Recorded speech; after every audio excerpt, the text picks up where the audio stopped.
In your job, what's the craziest reason your boss has reprimanded you? I was a middle school Spanish teacher, and it was the very first week of school, and I was taking attendance, and I ran into a Samantha. Well, I kept on saying Samantha, and no one answered, so I marked Samantha absent. The next day, the same thing happened again. I said, "Is Samantha here?" and no one answered by that name, so I marked Samantha absent again.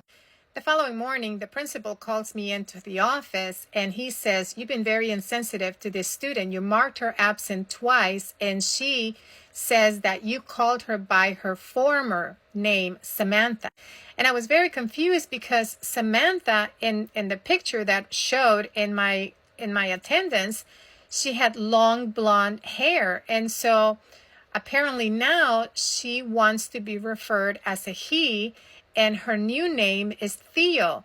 But no one decided to make this change on the roster, and no one decided to point her out so that I didn't refer to her as a she, that now she goes by a he.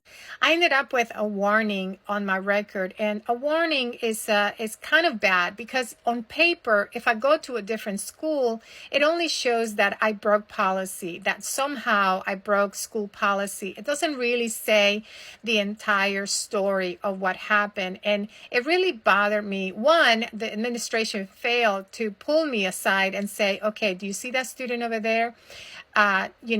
She goes by Theo now, and she wants to be referred to as he." And further, why not update the roster? Why not update a picture so that I know? It's difficult for teachers on the first week of school because we have not matched the name with the student. So, yeah, that's my reprimanded story.